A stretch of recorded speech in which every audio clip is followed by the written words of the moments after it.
Here we go. What's good? What's good? It's your boy DJ Avo, and this is the Dynasty Bro Fantasy Football Podcast, episode 80.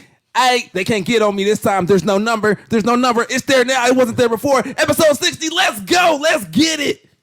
He think he gets a pass for messing up the episode number just because it's not on the screen, even though we literally just told him, hey, what's good, Brodies and Bays? This is the Dynasty Bros Fantasy Football Podcast, episode 60, as it's on the screen, and as we talk about it before the episode started. This is where you come for your fantasy football needs and to chop it up about the latest NFL news. I am in my Rugrat shirt, and I am Dynasty Bro Dot here with my co-bro. Dynasty Bro Vic, a.k.a. Chief Sosa. What's up, everybody? And messing up on the ones and twos. Who are you over there? What's good, man? I'm DJ Avo, Dynasty Bro Avo. Let's go. And we got a fire guest this week. Look, we got Mr. Why So Serious? We got Mr. Memphis right now on the podcast from Dynasty War Zone. Hey, what's good, my brother? How you doing over there? Not too bad, guys. Thanks so much for having me. And I need to step my energy level up. You guys are off the chain, man. You guys are fired up. It's 8:30 at night. We got you. We got shots. We got drinks, whatever you need. All right, so look, on the Twitter, let me get this out the way. I seen your location. I need an explanation. It says your location is in the trenches. In the trenches. I like the sound of that. Can you explain what in the trenches is to the people? All right, so I inherited this podcast. So I was the house guest that would not leave. I showed up about this time 2 years ago. The original two hosts, John and Mike, they just had too much real life going on, and I inherited this. Okay. So the gentlemen that were running this for me, they had a military background. Okay. Big fan of our brothers and sisters in the United States Armed Forces. Salute. Keeping us all safe. And so we never really changed it because we inherited the brand. So in the trenches was just in the trenches. I like it. So I had to ask, Vic brought it to my attention. Hey, that's our lingo. I know exactly what that means. So I know what it means in the military. I know what it means in football, and then I know what it means in the street. So I'm all for it in the trenches. So yeah, that's cool. But yeah, welcome. Thanks for joining us. We appreciate that. Thanks for joining us, Memphis. And if you guys remember, Memphis actually helped us out with the prep rally. So talk us up on your guy again, who you sent in for us. I sent in Mr. Terry McLaren. He has been to this day quarterback matchup proof. Yeah, true that. You know what really sold me on him? He's a great route runner, great athlete. But what really sold me on Terry McLaren was just hearing the man speak. I remember hearing him speak to a reporter back when reporters were allowed to be at combines and training camps and stuff, and just listen to him, hear him break down routes and running routes and how he was helping the quarterback, and just an exceptional person. Like if you told me this guy was going to be a great CEO one day or a great business executive, I would have been equally not surprised. So he's a professional. I'm a big fan, and I've got him everywhere. My most roster dynasty player. I've got 77% ownership on TMC. That's nice. I was 100% sure you was going to say the one thing that sold me for sure is that he's from here. that didn't hurt. I believe he was Mr. Indiana football in 2015. I believe so. But out of something Cathedral, like yeah. Yeah, he's a good dude, man. I love rooting for good people. True that. And Kyle Allen is not a great quarterback, but last year in Carolina with the same OC, he managed to get DJ Moore 135 targets. So Terry's going to get work, and if you don't have him in Dynasty, you have a great opportunity. Yeah, I said that this might be the year where you can probably buy him all year before it just shoots through the roof. So you better try to get him. So, all right. So look, that was a good introduction, but look, today we have Dynasty Peer Pressure. That's what we got going. So these are guys that, all throughout the offseason, you hear good coach speak, bad coach speak. You got all the people around in the industry telling you who to love, who not to like, who to trade away. And it's like, okay, I'm buying in or I'm selling. So all three of us, not Avo, the three of us, me, Vic, Memphis, the actual fantasy football guys, we have two guys apiece that we were either sold in on even though we didn't really care, or we were ready to sell because it was like, hey, these guys done spoke me into getting rid of them. So I'm excited to hear who you guys have. I don't think I got to share. I don't think I shared my guys. But it doesn't matter. I'm excited to hear you guys got to say. We also have the B team players of the week. We got some injuries for you guys. We got some flag on the plays, and we also had the Hood TMZ. But before we get into that, I don't know if Vic prepped you or told you what we're going to do right now, but every time we have a guest on for the first time, we like to get into their football resume. And your background setting looks like this is perfect time for you to talk. We're going to get you into a quick interview, and we would like to see if you played any football in your background, like real life football, whether it's elementary, high school, college. I need to get those questions answered, and I need to figure out if your whole resume when it comes to fantasy football, when you started, if you can remember how many championships you won and how many leagues you're in. So we're going to start with the real life side of the resume. So I'm going to ask you this. Have you played any football growing up? Any football? Yes, sir. I played up through, I guess, junior high, Pop Warner. I went to a very small rural high school just south of Muncie, Indiana. Okay. And my graduating class had 40 people in it. And we did not have enough students to have a football team. I wrestled, went to the state wrestling tournament twice. Was a pretty good baseball player. My love for football came from hanging out with my pop. He and we used to watch football all the time. Now my dad was a legendary bandwagon jumper. we went from those 90s Cowboys to those late 90s, early 2000 Colts.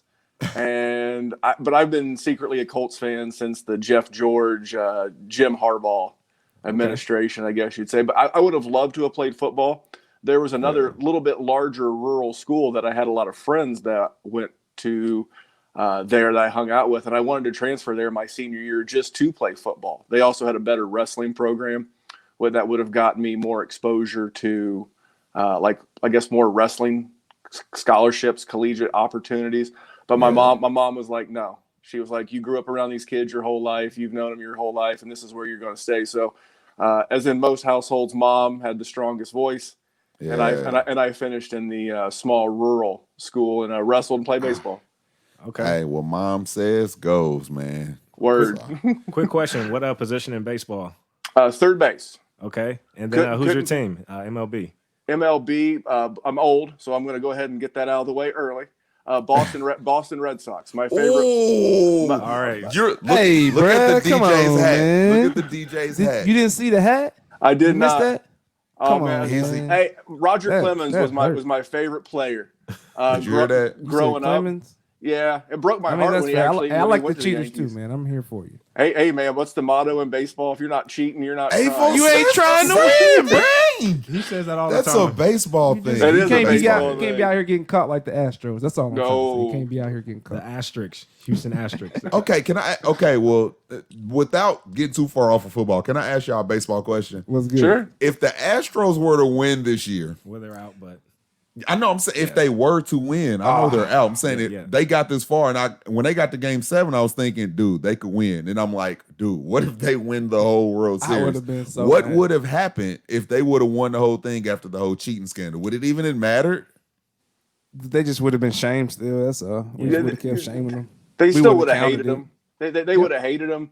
But it would have taken a little bit of the steam off of the cheating, because obviously there's no way they were cheating now because they're being super watched. Exactly. But they're still cheaters. All day, every day, baby. Just checking. I've been wondering that because as they were coming back from that 3-0 deficit, I was like, dude, they could win this series. Man, they should have never made the playoffs. They're the first team to ever make the playoffs with a losing record. That's all I'm saying, bro. It's not cool. We don't respect that out here. All right, before we get off the baseball topic, I do got to say go A's, so I'm an Oakland A's fan. Got to slip that in there. So, yeah, just want to put it out there. All right, we can get back to the resume. All right, so we're going to switch over to the fantasy football side. So the first question is, how long have you been playing fantasy football? Do you remember your first year starting, getting in? I want to say it was – I don't remember the exact year, but it was the year Michael Vick broke his leg in training camp. My uncle wrote me into playing fantasy football for the first time that year, and we drafted way early, like way too early in the season. And I drafted Michael Vick way too early for a quarterback. Because he was Lamar before Lamar. Yeah. Right. And I was like, I thought I had it locked up, and I ended up having to pick up Rich Gannon. I want to say it was like 02 or 03 was when I started playing. But yeah, that is what. So now every year we draft the weekend between right after the week 3 preseason games and before the week 4. We figure that's cool because usually week 4 is like Labor Day, and a lot of folks are traveling. And back in the day, we didn't draft over the internet or via smartphones and apps. We actually had to get people in a room together. And because people traveled on Labor Day, we always hooked up that weekend before. And what did you do after you got the people in the room together? I'm sorry, I don't understand before we actually fantasy. We actually took 2 pieces of like whiteboard paper, like 22 by, and like someone would literally hand write everything. And then you had to wait like 3 to 5 days for the commissioner to hand upload every player into ESPN. Yo, Screw that. I still prefer that way. Not necessarily writing it in, but I like having people. So I've been going to B-Dubs for years with my work league, and they give you a whole fantasy football kit. It has stickers with all the names. They give you a board. I like linking up with my whole fantasy league, doing it that way. Fellowship, because just in case everybody don't know each other, or we need to get that energy of seeing how people want to trade and interact. I like still doing it that way. I'm not just my oldest still running. It was a work league. Most of us don't even work for the same company anymore, but this is like the year 16 or 17. And we still, we all draft off of apps, off of our phone, like in the same room, but we always get together. We have a cookout. We usually get anywhere from 9 to 12 owners. And the cool thing is when we started, it was all a bunch of dudes. Then as we lost people, one guy's wife started, running the team, and she was vicious, the world's most hardcore competitor. If you're listening, Miss Sakum, I want no more. And then now their son, their like 12-year-old son, is co-running the team with his mom. So it's become it's a family thing. It's become a work league into a family league, and that's part of the reason why we keep it together, because we don't work together no more. And as life, pulls us all in different directions, it's cool to have a reason to get together and fellowship. Yep. Yeah. So you're telling me she's about to create a monster in her son. So I'm a really competitive person, but dude, she takes it to the next level, and her trash talk is off the chain. Like when she battles her husband on a given week, I just sit back and like eat the popcorn and watch, because she beats him down. It's beautiful. Lose and you sleep on the couch. Oh yeah. Nah, I get that. All right, so sounds like you've been in fantasy for a long time. Can you count, just off the top of your head, how many championships have you won throughout the years? It's probably a lot, but if you can think of it. A bunch. I would say 20-ish. I mean, I play in, like, I'm currently, I know it's going to be one of the questions, I'm currently in 17 total leagues. That's a good number. It's just enough. Like, I begged my old school league I was just referencing, I begged them to get on Sleeper, because it's the only league that's still on ESPN. I don't like having to jump from app to app to app to app. Yeah. Because I get in the habit. So like a good thing that works for me is like on like Tuesdays and Wednesdays, I go in and set all my lineups. Yeah. And then I just keep track of everything throughout the week. And then on Sunday morning, about 12 o'clock, I go through and repeat the process. If not, I'll forget something. But I would love not to have to go to 3 apps. I'd love to only go to 2, MFL and Sleeper. I'm not going to lie. I wish I was just all on Sleeper, but I'm in so many C2C leagues and stuff, and I know MFL is, the best way to run those. But Sleeper's my go-to, man. I wish all 16 of my leagues were Sleeper, but hey, 2 is better than 3. I'm all out of my ESPN league, so it's perfect for me. Yeah, I agree. Especially being in a lot of leagues, it helps when you're in one spot. And here's my trick, and this works for me. I look at my bench, and I'll just go through each league, look at the bench, and I look at who needs to be in my starting lineup. That's kind of how I start off. Of course, I got to check for bye weeks and injuries, but that's usually how I try to do a quick screening of who should I plug and play this week. So I like it, man. So 17 leagues, 20-plus championships. Started the year Michael Vick broke his leg. We don't got a year, but that's a pretty good visual. So we'll just run like that, man. So that's a pretty good resume, man. I like that. I appreciate it. No doubt. All right, so we had to do that. I'm glad we made it through it. Now we're about to switch again to what's the word. We do Hood Tim's with Dynasty Bro Vic. He likes to break down the news of the week. So that's what we're going to do, man. You ready? Yeah. So, of course, with the What's the Word, I try to find some interesting topics. And, of course, it'll be some mainstream stuff. So, but, we'll have some dialogue around it. And, yeah, we'll just go from there. So let's start with Adam Schefter. He broke the news. Tua's going to be starting for the Miami Dolphins. Did you guys see that coming, at least at this point? What are your thoughts on the Tua starting? Is that a good move, bad move at this point in the season? I can lead, man. Honestly, it's one of those things where it's like going into the season, long as he was healthy, if you have a middle of the season bye week, you always think that something's like that's going to happen, honestly, man. Unless they were starting off 6-0 for some reason, they had a shot to win out.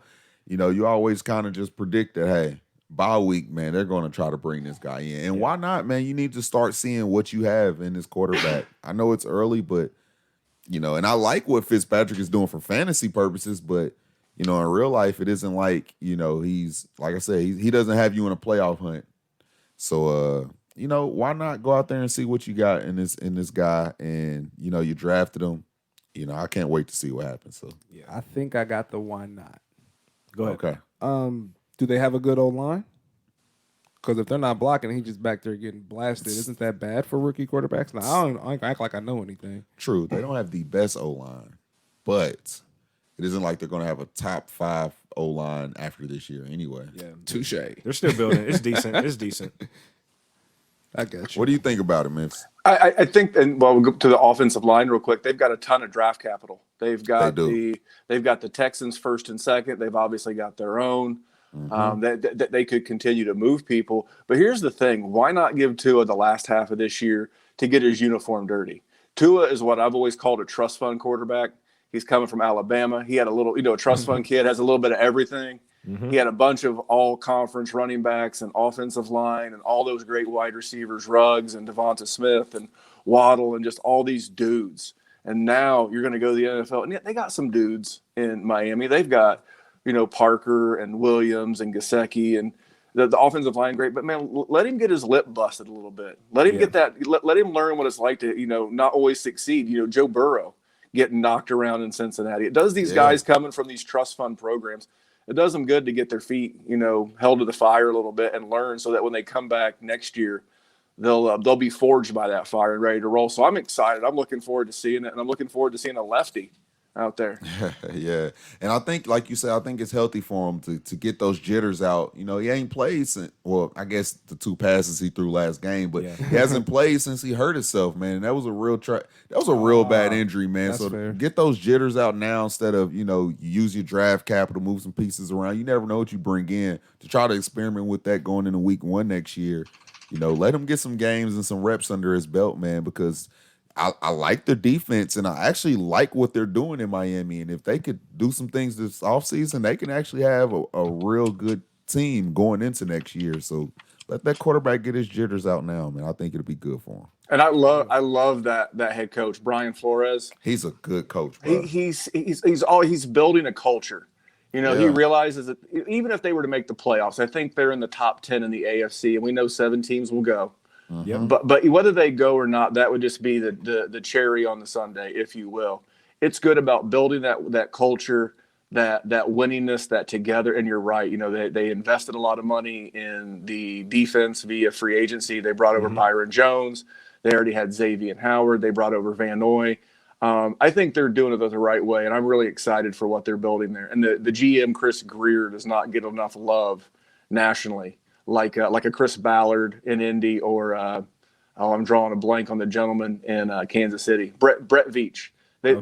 He's not getting the love that those guys are, but he should. He's doing a fine job.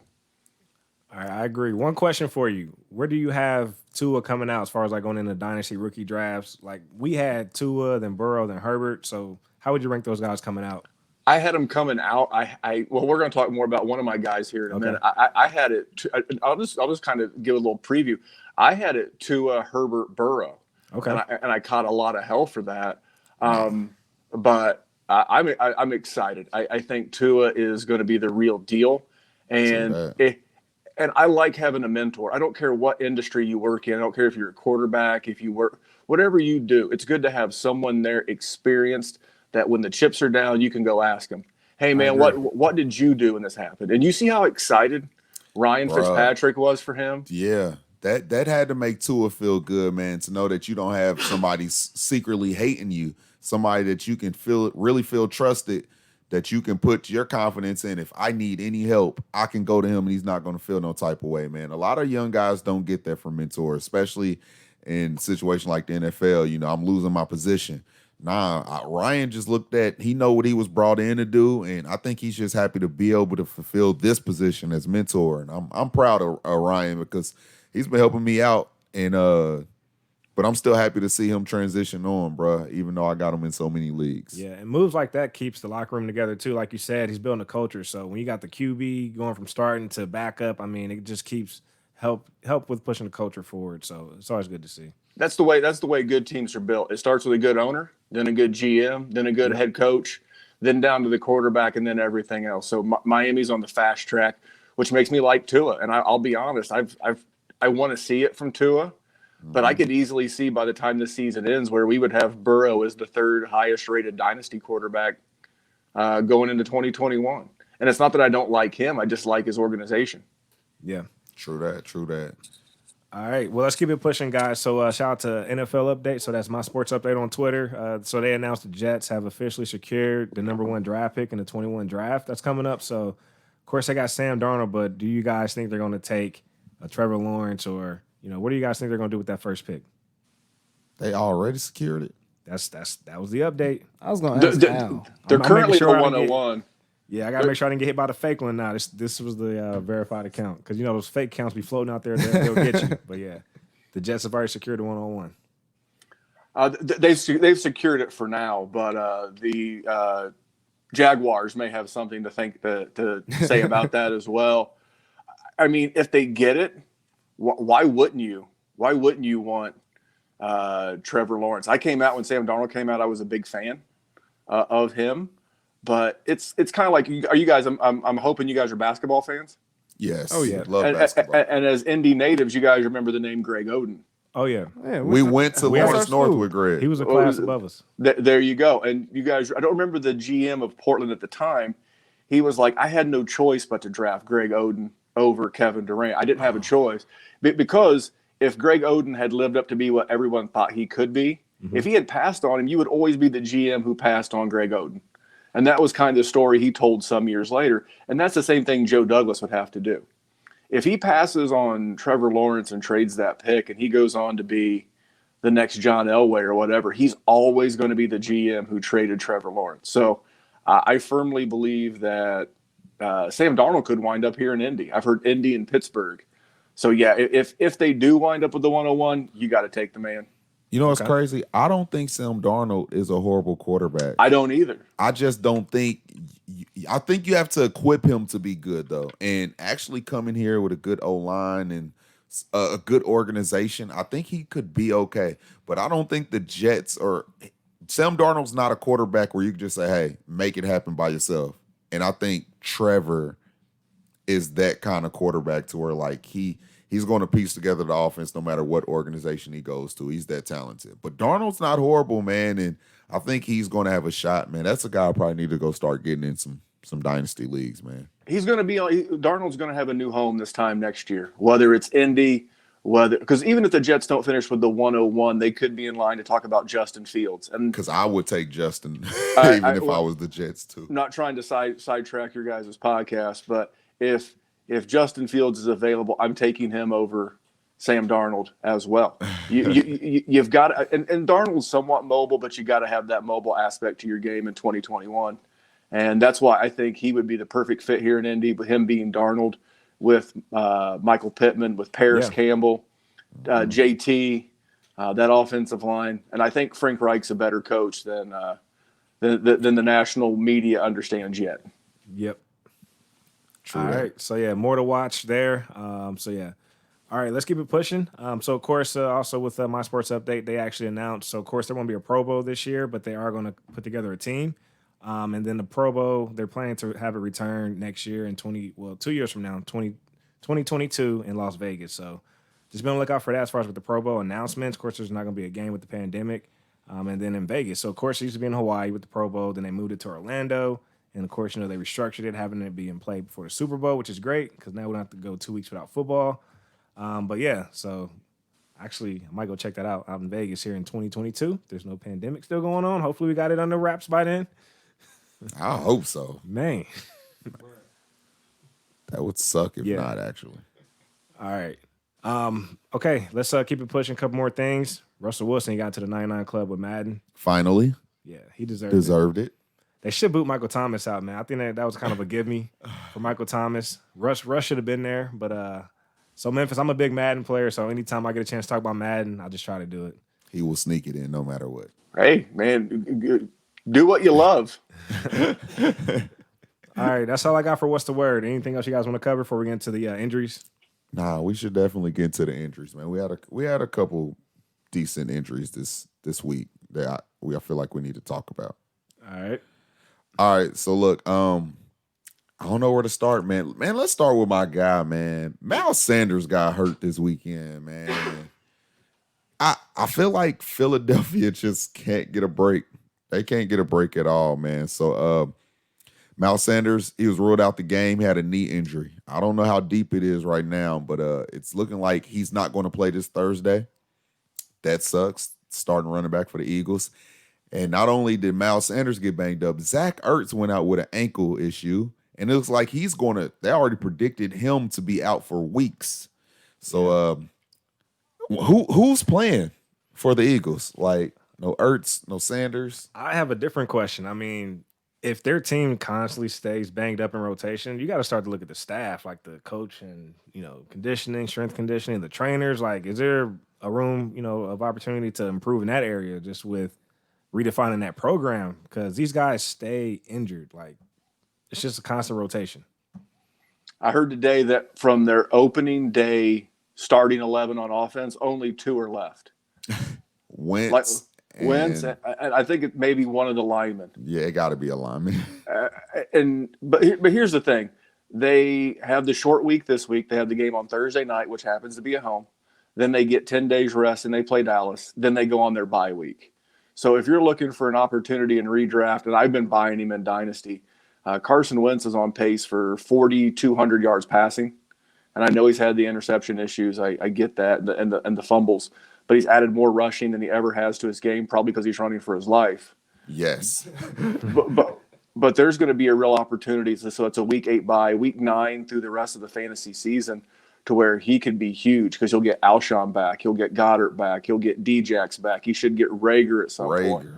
And then all of a sudden you're going to be like, where did this guy come from? So he's a guy that I'm certainly looking to buy. But, yeah, dude, Philadelphia just can't catch a break. You got to ask about the strength and conditioning coach. I agree. Like, what's the stretchy mobility workout routine look like? I mean, those are the type of questions you got to start asking if these guys stay on rotation with injuries. Everybody, every single last one of them sucks. And the matchups are great, to your point. Like, they got the Giants twice and then the Cowboys. So, yeah. Okay, any other injuries? Yeah, we got Mr. Mark Ingram. He left the game with an ankle injury, and I'm going to need him to bounce back because if he don't, Gus Edwards looks better than him, and J.K., when he gets in, looks better than him. So it's one of those things where, like, he needs to stay healthy because he could lose more and more touches as that goes. So that's Mark Ingram, so watch out for him. Devontae Parker left with a groin injury. He does his best groin injury year by year. So that sucks, man. So I hope he's back for Tua. I would hate to see Tua go out there without Preston and Parker. I think he needs both of those guys. And really, Raheem Mostert, he got banged up, but it looked like he was okay. He wanted to go back in, but I just always say be on the lookout for that because if it's not him, I love the next man up in the Shanahan offense. But I think he's going to be all right next time they play. So you might want to watch the Mostert. I think he might be out a couple of weeks again. Man, he looked like he wanted to try to get in, though, man. So we'll see. Something to watch. Yeah. All right. Any other injuries? Are we missing anything? I think we got it.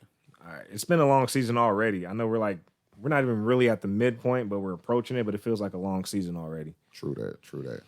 All right, so Memphis, now we're going to get into our B team player of the week. So this is the Brodies of the week. This is where we just like to kind of highlight some guys that are putting in work because we don't want to just shout out and highlight Michael Thomas and Devontae Adams and, The Christians of the world. Yeah, like some other guys in the league. So we just like to shout out guys. And of course, these are some guys you could potentially put on your radar too for Dynasty. So, all right. So with that being said, this is where we're gonna hit the film room, man. So I'm gonna share my screen, highlight these guys, and DJ Avo got the Everyday a Star is Born. All right. Hopefully you guys see my screen. He's sharing it. Here we go, man. So first, let's start with Cam Sims. So wide receiver for the Washington football team. He had a 22-yard touchdown. So let's check that out. Show that. Look at my guy Cal Allen out there. Balling. No Haskins. No Alex. Throw that thing. Touchdown, baby. It might be his first career touchdown. I have to double check that. But number 89, that was a great year. That's the year I was born. So shout out to number 89, Cam Sims with the touchdown. Talk your shit, Cal Allen. All right, next guy. Let me pull it back over here. Get the banner going. All right, we back over here. This your guy, Dot. All right, look. We're going to talk Mr. Kokomet, rookie tight end for the Chicago Bears. It's like, we don't need no Jimmy Graham right now. Let's put the future in right now. He had 2 catches, 20 yards, and this beautiful touchdown right here. Let's go, Nick Foles. He been turning the Bears up ever since he took over. Look at that. In traffic. Mitch couldn't throw that pass to save his life right now if he wanted to. So, yeah, number 85, rookie tight end, man. He's next up. You know, they're trying to get him involved, but it's all Allen Robinson right now. It's Allen Robinson or bust right now. But Mr. Kokoman, I think he's going to have a bright future. First tight end taken in the draft, by the way. Yeah, man. That's my guy, man, as far as in the rookie drafts, first tight end off the board out of Notre Dame. So, love to see that. Love to see him getting involved. All right, so last thing, we got flags on the play. We got a flag on the play. So, Memphis, this is where we just kind of highlight, if any BS went down in the league or if guys did anything foul on or off the field, this is where we just kind of like to just call that out, give them a flag. So, I'm going to throw my flag. If you got a flag, let us know. But we'll just go around the room if you got one. If not, it's okay. So, let's start with Melvin Gordon, man. So, of course, he was arrested for DUI, this past week, late on a Tuesday. Caught, going more than 25 miles over. At one point, also even 39 miles per hour. And I believe the NFL has a rideshare type program where these guys can get free rides. So driving under the influence is just inexcusable at any level, no matter, professional athlete, everyday person, no matter what. It's just something you shouldn't be doing. But given he's a professional, should be setting a good example, especially for the young kids that may look up to him. And knowing there's a program in place, why not take advantage of that? So had to flag Melvin Gordon. Flag on the play, Melvin Gordon. I ain't got no flags, man. There wasn't a lot of boneheaded things going on this week, man. Yeah, it was a light week. You got a flag, Memphis? No, I didn't like the Michael Thomas thing coming out of camp where he was fighting teammates, but Yeah, I kind of get it, but I don't get it. Take it out on the field or keep it in house, but don't let that stuff leak out. Yeah, I don't think it necessarily leaked out. Did you say something about that? what? About how they might have did that as a contract type of play or something like that. I might have heard that on ESPN or somewhere like that this will void him some guaranteed money because this happened, which is crazy. That's interesting. I didn't hear that part, but I will say this. Of course, fights break out all the time within teams, but Yeah, I was man. thinking it had to been No, they pretty let it- bad for, the coaches to sit you down a game. So, No, they said that. No, it was Pat McAfee that was talking about it. This is something that football teams do. When you hear some of this stuff leak out, there may be something in his contract that says if you break these rules, you forego so much guaranteed money. So it might be them, taking the opportunity and just trying to look out for themselves. Business move. Which is crazy. That's the Jaguars did that to Leonard Fournette a couple of years ago. He got into that fight. He got into that fight with the Buffalo Bills, and they ruled it as conduct detrimental to the team, and they voided all of his guaranteed money, and that's what made him so cheap. So I can see that. That makes a ton of sense. wow. That crazy. sucks. It's crazy. All right, that's definitely a chess move. Okay. All right. So right before we get into this main concept topic, let's do this. DJ Avo, where can they follow you at, sir? What's good? What's good? You can follow me on Instagram at DJAVOLXVE. That's at DJ Avo Love. And you can follow me on the Twitter at Dynasty Bro Avo. Let's go. I got it right the first time. Let's get it. For once in your life. Hey, Vic, where can they follow you at, bro? Follow me at Chief Sosa FF. That's Instagram and Twitter. Be sure to subscribe to the podcast wherever you're listening. Join the Facebook community, Dynasty Bros FF Podcast. And if you want to watch the Brody's plays of the week, get on the YouTube channel, Dynasty Bros FF. All right, Memphis, your turn. Speak up. Where can the good people follow you at? Just follow me at DWZ Memphis. That was You quick. got to shout out the pod. And Oh shout- yeah. All right, I'll give my my co-host who couldn't be here. Now this man's in school. He's working on becoming a college professor himself. I'll shout out to him. His name is Jerry Sinclair. He is taking an online quiz as we are doing this. He is at Jerry Sin DWZ, and the show is at Dynasty War Zone on Instagram and Twitter. And you can follow us on YouTube. And I know we talked about injuries and whatnot. We actually have a board-certified doctor of physical therapy. That's hard. He drops an injury report for us every Tuesday and Friday, sometimes Saturday, to keep everybody up to date on what's going down with injuries around the league from a doctor standpoint. Hey, That's tight. make sure you guys check out Dynasty War Zone. I'm a fan of you guys' show. I like how you guys just deliver the information, and you guys know what you're talking about, so that's always a True plus too. So I got a lot of respect for you guys and what you guys do. Appreciate Yeah, that. man. And shout out to Jerry, man. Pass that quiz, my brother. Pass that quiz. Don't fail me now. And follow me at Dynasty Bro Dot on Instagram and Twitter, and follow the main Instagram handle, Dynasty Bros FF. That's where you get all the cool photos and stuff that we be posting. So yeah. All right. So look, Dynasty Peer Pressure, like we spoke earlier, guys that you let the industry talk you into, or guys that you let the industry talk you out of. Plain and simple, man. So let's just get straight into it. Y'all want to flip a three-way coin and see who go first? Yeah, how about we let Memphis go first as the guest? But I do got a question. Can you tell us what's your approach in general? Meaning, when you're going through startup drafts, the type of players you're targeting generally, and of course we'll get into the peer pressure player you went after. But can you just give the folks a general approach? Sure. First thing, in a startup, I'm looking to trade that first round pick and move back. I love offering my first round and fifth round pick for someone second and third. That is an absolute favorite move because I want to get as many of those top 50 or 60 players as possible. Okay. And if there are rookie picks in the draft, I like to walk away with at least one top 5 rookie pick. So we'll give a shout out to my buddy Izzy at DTC Izzy E from the Dynasty Trade Calculator. He's the one who turned me on this philosophy, and it works. So from right now, the only thing guaranteed to accrue more value is going to be your rookie picks. So they're only going to go up from now until the time you're on the clock. Whereas we saw with Saquon Barkley, he got hurt, his value went down. If a player underperforms, his value goes down, but that pick always stays the same. So in a startup, I like to be in the first round guys. That they're great, but if I can really hammer the second and third round, that's what I like to do.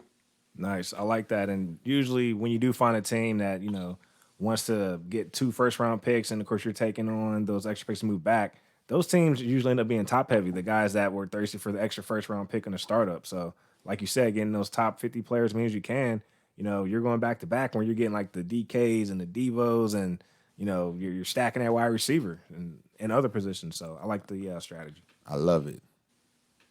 Oh, and then my first guy that the industry talked me off of was last year in rookie drafts was Justin Herbert. So I have got a thing for that 4-year college quarterback. Now running back, no. Wide receiver, no. If you're legit at that position, it's 3 and out. We're going. But these quarterbacks like Justin Herbert, what I liked about him is that he was a super smart kid, and I don't just mean football smart.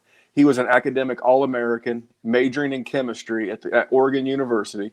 So obviously he's an intelligent young man. When he was at the Senior Bowl, it was talked about like Deshaun Watson. They say Deshaun Watson has a presence about him that other players gravitate toward him. And that's what they said Justin Herbert had at the Senior Bowl. These guys were, and then I let people talk me off of him. All right, I listen, it's probably Tua, and it's probably Burrow. But I went again one of my own processes. The last couple of years, I've done well drafting guys late in rookie drafts like Daniel Jones, like Josh Allen. Mm-hmm. And I should have stuck to my guns, and I should own a lot more Justin Herbert than I do currently on my rosters, because I let the industry talk about, Tua's this and Tua's that. And that was one that I definitely let him fall to my QB3 in the class. He was going in my rookie draft somewhere between 108 and 110. Yeah. And that's dirt cheap for a starting quarterback in a super flex league. And that's one that I deeply regret, was letting the peer pressure allow me to push him down boards in favor of guys that I would not do today. Some of these guys I wouldn't take two of over Herbert. Over Herbert. Yeah. And fast forward, I mean, even look at the draft capital. I mean, of course, Burrow went first, and then you had Tua go. I don't remember where Tua went. Was like third or fourth? He was 5. Yeah. Okay, and then Herbert went immediately right after that. So just even looking at the draft capital, of course, the NFL scouts, they've done their homework, and fast forward to today, Herbert's balling. Of course, he got in there a little bit quicker than we expected with the Tyrod situation, but Herbert, I'm definitely excited for the future. So, yeah, that's a guy I actually missed out on as well.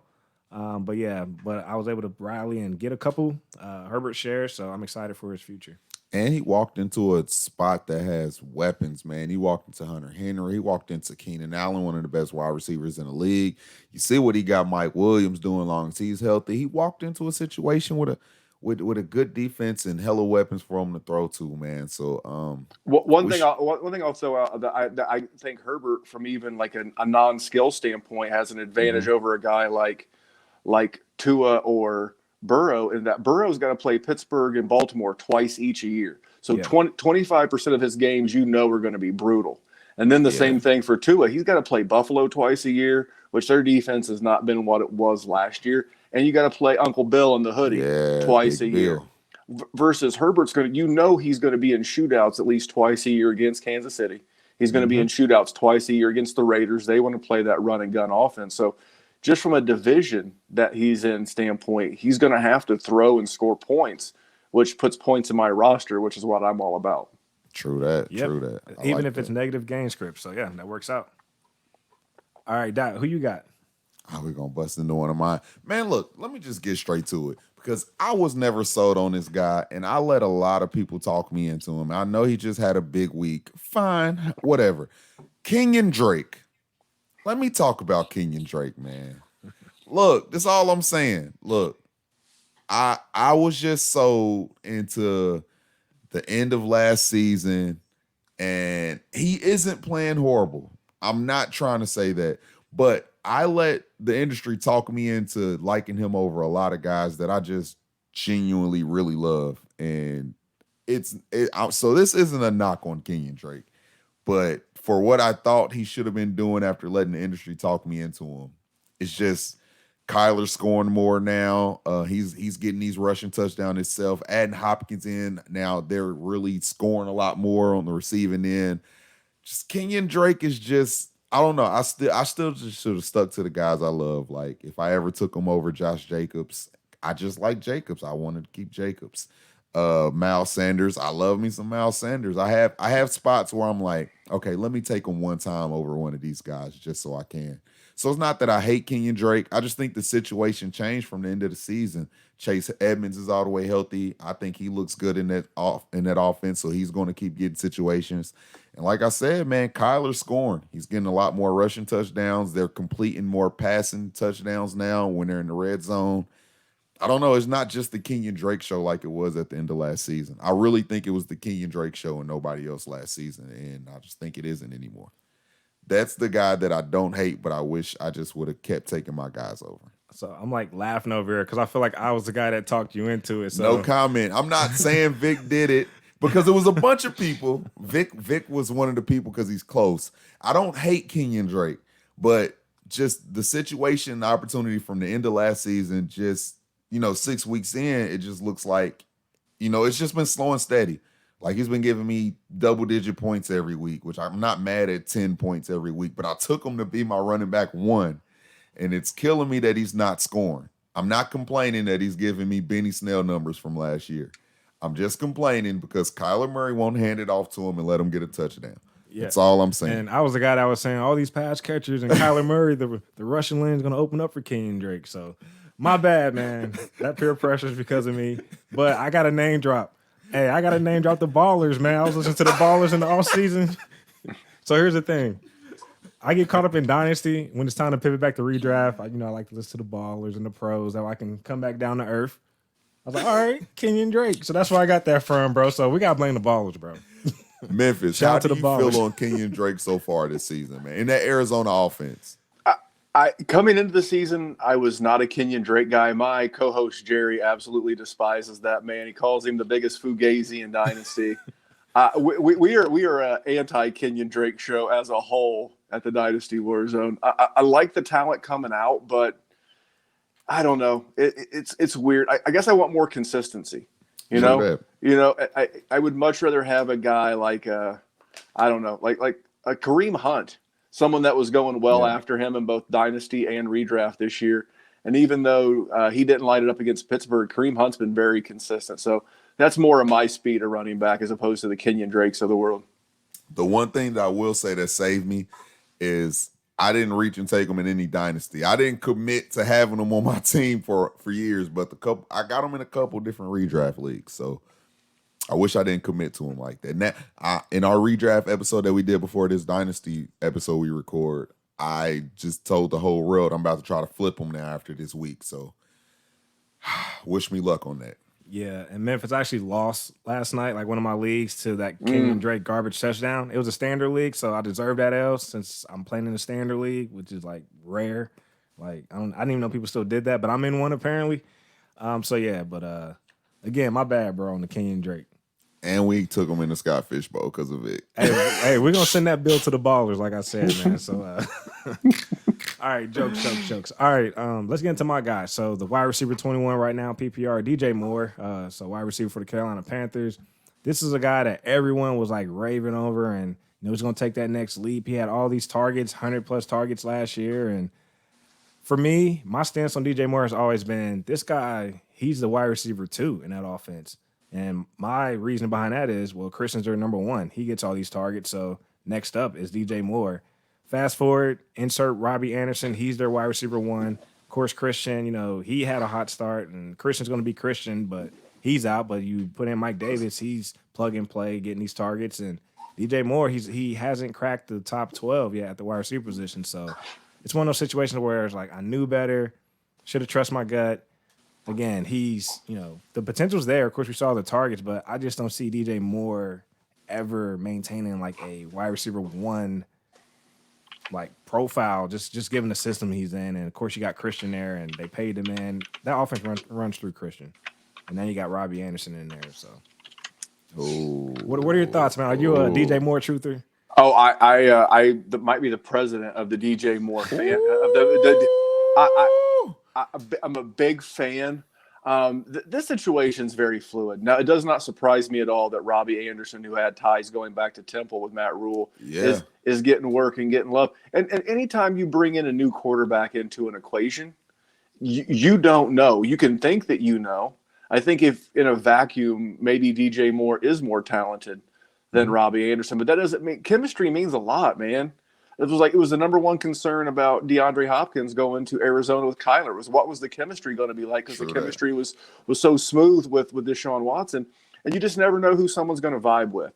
So that doesn't mean that DJ Moore won't be better later, but like he's still on pace to have 1,150 yards and like 73 catches. It's not like he's trash. He's just not what you paid for. So I'm a big believer in fantasy and dynasty. You're looking for two things. You're looking for volume or you're looking for value. And right now he's not getting the volume.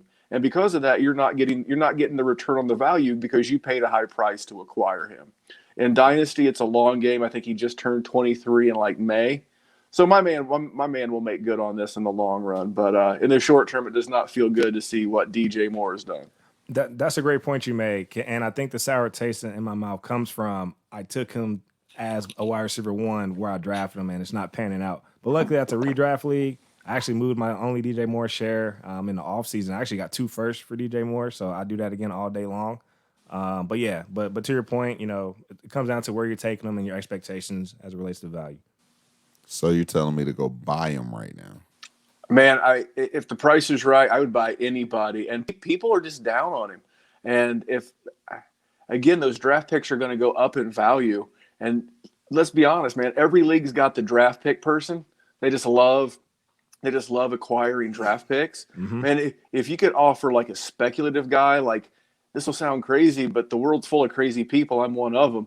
Man, if you offered somebody like Travis Fulgham and a first for DJ Moore, it's going through. It very well could. And those are the kind of things, because this time last year, a guy named Stephon Diggs was left for dead. And overall, he's the 16th highest scoring player in PPR right now. I know, and I cannot get him from Vic to save my life anymore now. And that's one of those things. Eventually, talent will shine through. This is a game of peaks and valleys, and he's just not showing out right now. And it's even more frustrating because his teammate is. But just hang in there. We're 6 games in, and this is going to be a good offense. And we talked about Justin Herbert having to score. Man, we know the Buccaneers and the Falcons and the Saints all score, so they're going to have to score. Better days ahead for DJ Moore. It just kind of stinks right now. It only stinks because of Robbie. Robbie's balling. This is true. Yeah. I've always been a Robbie Anderson fan, though, man. I loved him. I remember getting him right after the whole incident with the police officer in Miami, and I was like, I don't care. I'm not asking the guy to watch my kids. I'm asking the guy to put points in my fantasy lineup. Give me Robbie Anderson, man. He's a dude, and I'm actually very happy for him. Much like Tannehill and Drake getting out from under Gase and doing big things. Yeah, and I do want to acknowledge my lesson learned too with the wide receivers changing places, like you mentioned, Hopkins and Diggs.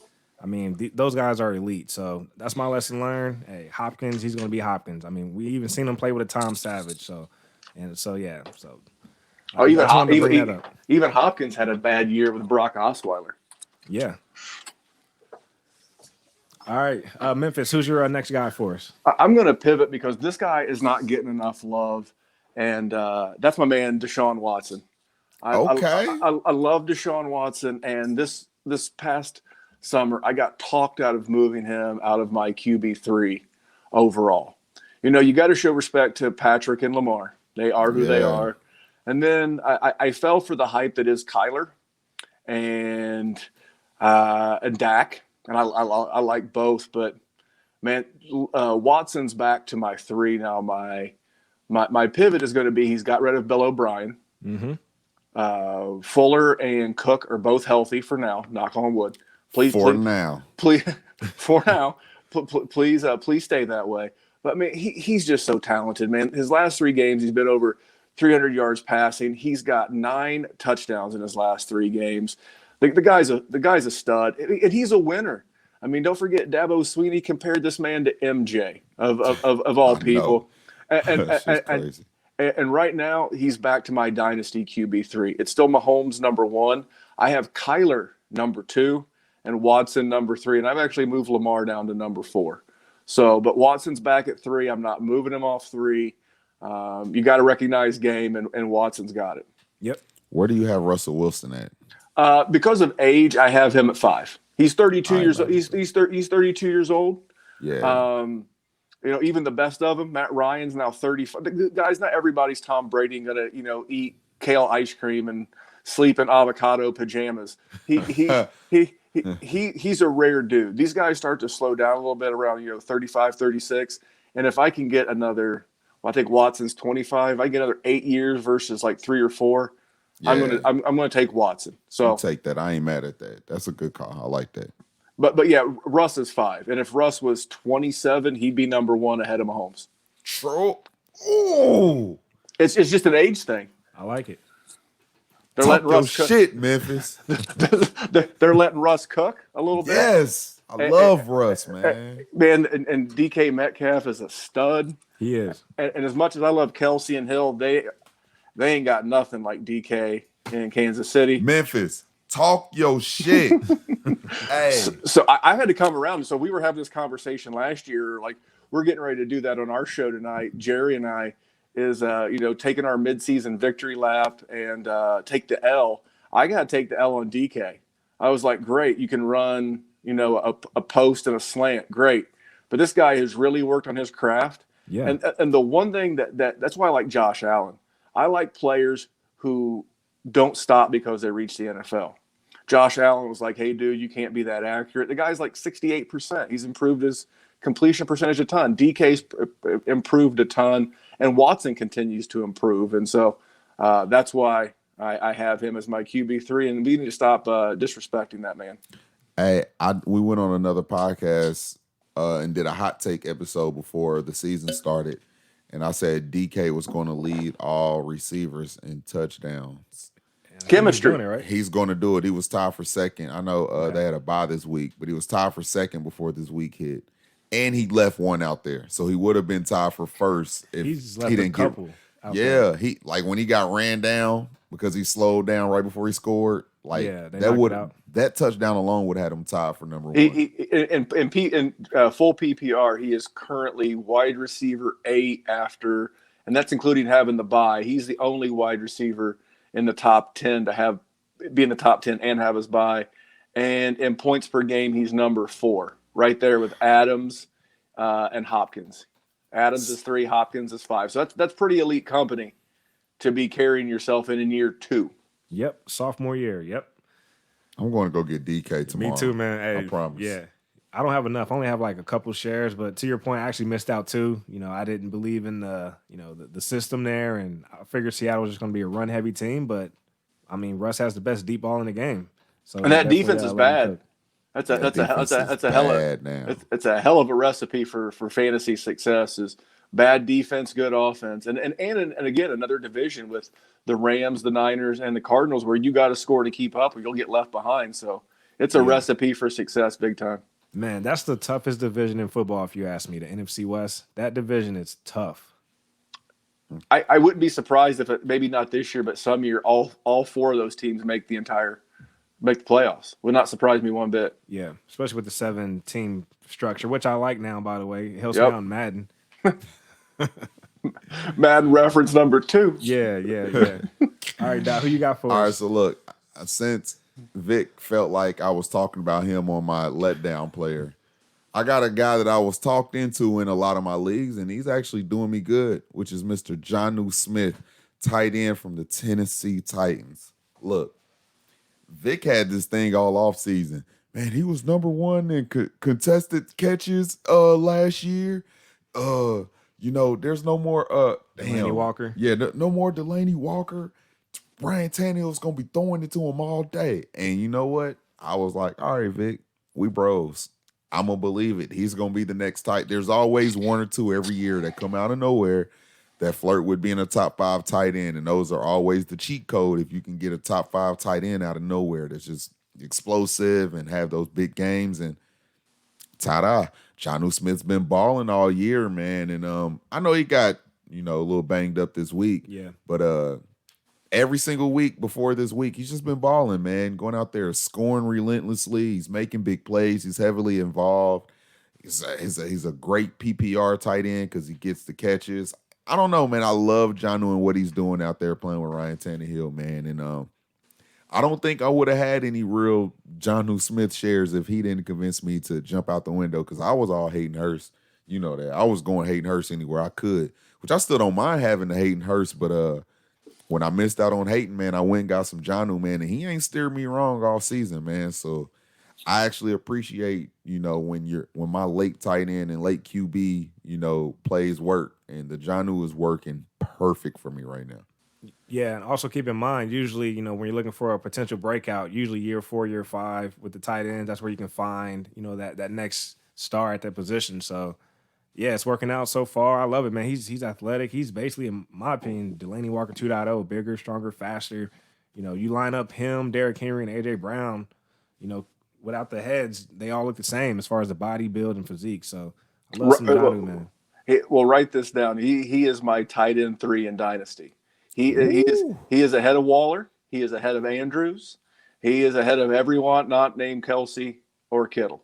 This guy, what I love I love the quarterback. I love his play caller, Arthur Smith. I love what they got going on in Tennessee. And what I love is that they can line him up in the backfield.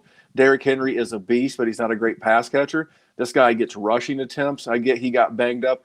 Here's the thing. He missed basically the entire game and had a bye already, and he's still 5th in tight end scoring, right there, right behind Mark Andrews, who's played every game. So, who is the number 1 target behind A.J. Brown? It's got to be Jonnu. It's not Corey Davis. It's Adam Humphries sometimes. Give me the guy on the better passing offense because I like Tannehill better than Carr. That's why I have him ahead of Waller. And I like Tannehill the passer better than Lamar the passer. So Give me Jonnu as my tight end 3 in Dynasty. Yeah. I love that. And I first got hip to Jonnu doing that B Team Player of the Week segment last season. So, of course, Delaney went down and this guy scored his first touchdown, and he's been on my radar ever since. So, again, that B Team segment that we do, I actually, I just really love it just because it puts the next star on your radar potentially. Jonnu Smith. All right. I like the call, man. You got to whisper it to make it sound sexier. Jonnu Smith. Yeah. All right. My next guy, wide receiver. Let's go down to Miami. So Preston Williams. This was a guy. I don't even know why I did this, but I got a Preston Williams share. Now I will say this: given the recent QB change, I'm definitely gonna be patient. I do want to look at some of this Miami Dolphin film. I just want to see who lines up on the left side. I'm not saying Tua can't throw all over the field, but you got a lefty QB already facing to the left. Whoever's on this left side, they're probably gonna get a lot of targets. I know Devontae Parker. He's the main guy right now, number one. But Preston Williams, he's younger, he's bigger, of course, 6'5", big frame. This is a scenario where I just didn't want to miss out. So that's why I went ahead and make sure I got me some Preston Williams share. And again, so with Tua coming in, curious to see what type of chemistry they develop. So I'm actually going to be patient. But Memphis, I'm curious to hear your take on Preston Williams in general. I actually drafted a lot of him in a couple of startups this summer, and I already had a bunch. He was a guy that Matt Waldman, kind of an OG film grinder, if you will, out there. And he was a guy that turned me on to Preston Williams. So I had a bunch last year. I got him really cheap and late in rookie drafts, and I already had a bunch. I was kind of hoping for a bigger breakout, but I will say this. If you've not loved what you've seen out of Williams yet, he's a second-year wide receiver, and he's coming off of an ACL. Yep. So the further he gets healthy, not everybody's Adrian Peterson. And almost as weirdly different, or Cooper Kupp. Cooper Kupp had the real late ACL tear, and then last year was the wide receiver 4 overall. Not everybody heals or recovers like that, but Preston Williams is a guy that they're going to hang on to because he's going to be cheap and he's shown to be reliable. He's going to be hit and miss. I would love to have him on every best ball team because he's going to have some blow up games. But as he matures and grows in the league, he could be a nice weekly wide receiver 3 type for you. So I'm not a huge fan, but I definitely don't mind having some there. He's the perfect kind of guy to have, to even try to go buy or even, like you said, draft him, because he's always going to be cheap, especially this offseason, coming off the injury, cheap. Right now, you can probably go get him cheap because you never know what Tua is going to produce in his offense, to be honest. I was going to say, what if he's Tua's Robbie Anderson? Yeah, that's what I'm saying. Yeah.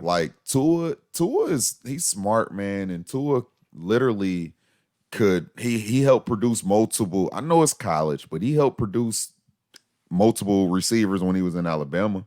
You feel me? So I think if Tua go out there and apply his talent and how smart he is as a quarterback, there's a world where Parker and Preston can be involved and Gesicki. I think Tua has that kind of talent. So I wouldn't want to get rid of Preston because he's not a guy that's going to get you any value in return in a trade. And technically, I should probably look into going to go get Preston because, he has, like you said, he's cheap, so they're probably going to keep him. And I think I like what the organization is doing. It'd probably be cheap to acquire. So I'll probably need to look into getting some Preston myself. That's the beauty of this situation, especially with Tua, getting a starting spot, and the range of outcomes it's wide open. And the ceiling is, really the sky's the limit as far as with the potential with these pass catchers and playmakers. So I'm definitely going to be patient with the Preston. So yeah, I'm actually a little bit excited. Hey, and if Parker, he pulled his groin, say he's not back that first week Tua plays, Preston's going to be his number one guy in his first game there. There's a potential chance of that. I know Gesicki's there. He's a great pass catcher. But if Parker isn't ready, it's the Preston Williams show on Tua's week 1. So, like you said, it's all about finding who you're familiar with. And I don't think Tua has a favorite receiver yet. Yeah. So we don't know what's going to happen. So that's a good call on saying it could be his Robbie. That's a real good call. Cool. All right. Any honorable mentions? That's all the players I have, but definitely want to give you guys a chance to speak on any other guys you may have. No, not for me. Okay. I'm still waiting. I got a jury still out type thing on J.K. Dobbins. I love the talent coming out of Ohio State. I just really want to see him in that offense getting some legit work. Got you. I had a lot of people scare me away from David Montgomery, and I'm just like, I shouldn't just completely not like somebody that they're trying to get to work, man. I guess that's the only one thing you can ask for in a player is to get some volume, man, and he'll churn out some decent games, which he done did this year so far. And I do think Nick Foles makes that offense better, which makes David has more scoring opportunities. He'll probably be able to run a little bit more without stacking the box with like they were doing with Mitch. So David isn't as bad as everybody was pitching to me. I'm not going to act like he's some stud looking running back, but with the volume, man, that's something I would love to have on my teams if I could as a running back too. All right, I actually don't have another guy, so yeah, but I appreciate all you guys' input. So before we get into this closing, Memphis, can you tell the people again where they can follow you at? Yeah, Hey, shout out the podcast. I'm going to do a better job of promoting. So you can follow me on Twitter at DWZ Memphis, and you can follow the show Dynasty War Zone on Instagram and Twitter. Anywhere you find podcasts, Apple, Stitcher, Podbean, wherever, Spotify, we're out there. And make sure to follow my co-host at Jerry Sin DWZ. If he don't pass that quiz, we're going to have words. I'm going to tell him he's going to come back on the next time we come back on, and we'll have you guys come hang out with us. We start doing guests again during rookie season, so we'd love to have you guys come talk some of these soon-to-be pros. But I'll tell him, I was like, man, you don't want to have that sweat of having, you got this man wanting to know about your grades, because that'd be right around final time. Yeah. We'll get him straight. Because I'm going to ask. I'm going to ask. Definitely appreciate that invite. We're looking forward to hanging out with you guys for sure. So, all right, you want to explain the closing? All right, so look, we do a closing. It's basically the end of the episode. What we like to do is just say something good to the people. And what we mean by that is maybe it's something that's been on your mind, or maybe something that happened, in your week that you want to share some light on. But we try to always end with something positive so we can leave from here and not just worry about the football world, because it's so much bigger than that on our day-to-day, so much stuff going on. So we always try to leave somebody with a good note, a positive note, some uplifting. So when they leave from here, they feel like they were informative. They got a whole bunch of information about fantasy football and something that could, brighten up their day on the back end, man. So we really enjoy doing that. So I'm not going to make you go first so you can get the gist of it. What I'm going to do is I'm going to toss it to one of these guys. And I'm thinking I'm going to go with DJ Avo. He's been quiet this episode, man. He's been in the zone. So let's do it like this. DJ Avo, say something good to the people, please. First off, I want to let everybody know this has been an excellent episode. I've learned a lot. I almost forgot to keep DJing, but we ain't going to. I heard it a couple times. Nobody noticed that. I heard a couple stops in the music. I was listening. I looked really over like, bro, is he going to hit play again? Bruh, I was listening, bro. I'm just trying to learn so I can dominate my league, Dynasty Bro Style. That's all I'm trying to say. But what I want everybody to do is, man, just take some time, and we got holidays coming up.